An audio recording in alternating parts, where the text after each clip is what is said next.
અમદાવાદમાં પ્રદૂષણ માફિયાઓ બેફામ બન્યા છે। અમદાવાદ મનપાના નાક નીચે સાબરમતી નદીમાં પ્રદૂષણ ફેલાવી રહ્યા છે।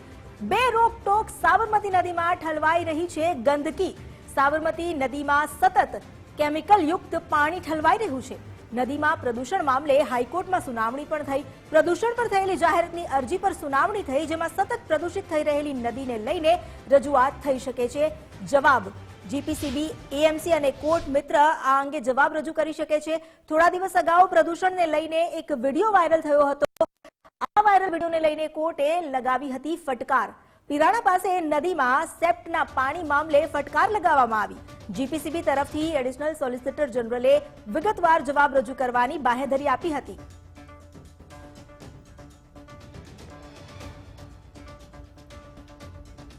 તો પ્રશાસનના નાક નીચે પણ સાબરમતી નદીને પ્રદૂષિત કરવામાં આવી રહી છે અને એવું નથી કે માત્ર પ્રશાસન અહીં આ જે અરજી છે તો કોર્ટ સુધી પહોંચી છે, તેમ છતાં આ પ્રદૂષણ માફિયાઓ બેફામ બન્યા છે।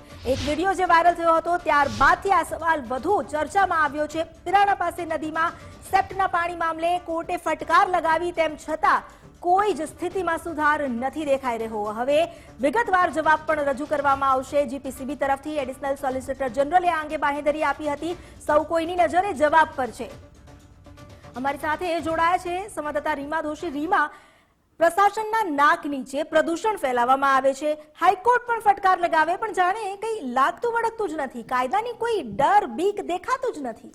ચોક્કસથી એ બાબત સ્પષ્ટ છે કે જે પ્રકારની રીતે સાબરમતી નદી છે જે દૂષિત બની રહી છે, પ્રદૂષણ માફિયાઓને કોઈનો ખૌફ નથી, તે બાબત સ્પષ્ટ થઈ રહી છે। અમદાવાદ મહાનગરપાલિકા અને જીપીસીબી મોટા દાવાઓ કરે છે પ્રદૂષણ અટકાવવા માટે, પરંતુ તે તમામ દાવાઓ પોકળ સાબિત થાય છે, કારણ કે હજુ પણ સાબરમતી નદીમાં પ્રદૂષણ માફિયાઓ છે તે તેના અલગ રીતે નદીની અંદર પ્રદૂષણ ફેલાવી રહ્યા છે।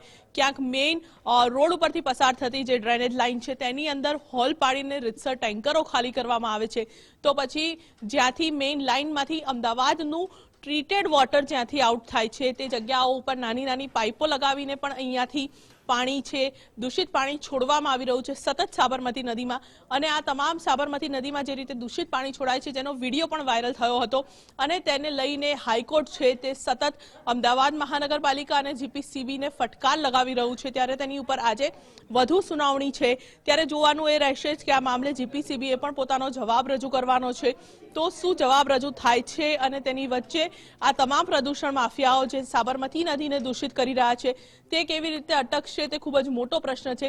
અમદાવાદ મહાનગરપાલિકા દ્વારા અત્યાર સુધી અંદાજે 250 જેટલા યુનિટો છે જેને સીલ મારવામાં આવ્યા છે, તેમ છતાં પણ અમદાવાદની બહારથી પણ ટેન્કરો છે તે સાબરમતી નદી સુધી પહોંચે છે અને તેને ખાલી પણ કરવામાં આવતા હોય છે।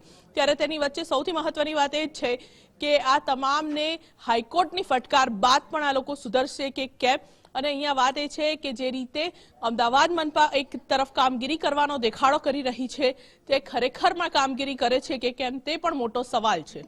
જી આભાર આપનો જાણકારી આપવા માટે। તો અહીં હાઈકોર્ટે તો અનેકવાર ફટકાર લગાવી, તેમ છતાં પ્રદૂષણ માફિયાઓ બેફામ છે। હવે પ્રશાસન કેવી કાર્યવાહી કરે છે એ જાણવામાં લોકોને પણ રસ છે, કારણ કે લોકો તેના ભોગ બની રહ્યા છે। સાબરમતી નદીમાં આખરે કોણ પ્રદૂષણ ફેલાવી રહ્યું છે? આટલા કાયદાઓની જોગવાઈ હોવા છતાં પણ નદીમાં પ્રદૂષણ ફેલાવનારાઓને કોઈ જ ડર નથી। આખરે જવાબદાર કોણ છે આ પ્રદૂષણ માટે?